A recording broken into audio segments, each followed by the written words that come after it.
U.S. Treasury Department announced today fresh sanctions against 11 companies and individuals for their ties to Iran's ballistic missile program.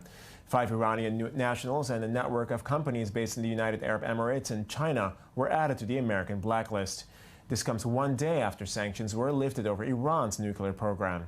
U.S. President Obama delivered this statement a short while ago from Washington. The nuclear deal was never intended to resolve all of our differences with Iran, but still, engaging directly with the Iranian government on a sustained basis for the first time in decades has created a unique opportunity. Of course, even as we implement the nuclear deal and welcome our Americans home, we recognize that there remain profound differences between the United States and Iran. We remain steadfast in opposing Iran's destabilizing behavior elsewhere, including its threats against Israel and our Gulf partners, and its support for violent proxies in places like Syria and Yemen. We still have sanctions on Iran for its violations of human rights, for its support of terrorism, and for its ballistic missile program, and we will continue to enforce these sanctions vigorously. International sanctions on Iran were lifted after the UN nuclear watchdog said it had complied with a deal designed to prevent it from developing nuclear weapons. Israeli Prime Minister Netanyahu reacted, saying that even after signing the nuclear deal, Iran has not relinquished its ambition to obtain nuclear arms.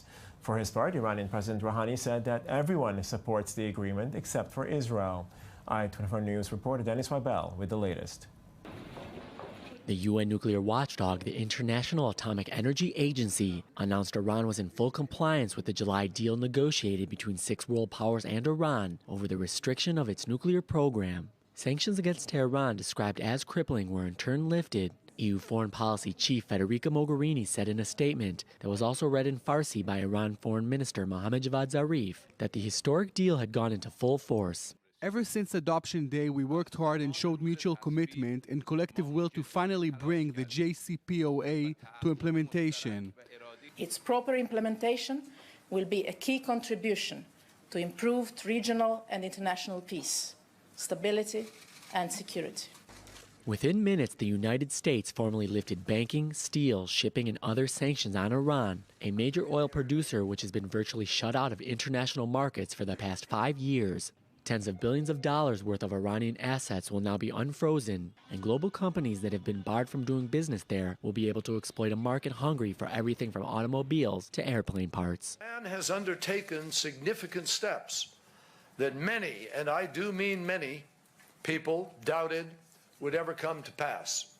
The end of sanctions means more money and prestige for Shiite Muslim Iran as it becomes deeply embroiled in the sectarian conflicts of the Middle East, notably in the Syrian civil war where its allies are facing Sunni Muslim rebels. In turn, the deal has been viewed with deep suspicion by American allies in the Middle East, including Saudi Arabia and Israel. Regarding the Iran nuclear deal, Israel will continue monitoring any international breaches by Iran, including the nuclear deal, the ballistic missile deal, and terrorism. Iranian President Hassan Rouhani hailed the deal as a, quote, golden page in the country's history, but noted bitter opposition from arch-foe Israel, some members of the U.S. Congress, and what he calls, quote, warmongers in the region, a clear reference to some of Tehran's Gulf Arab adversaries.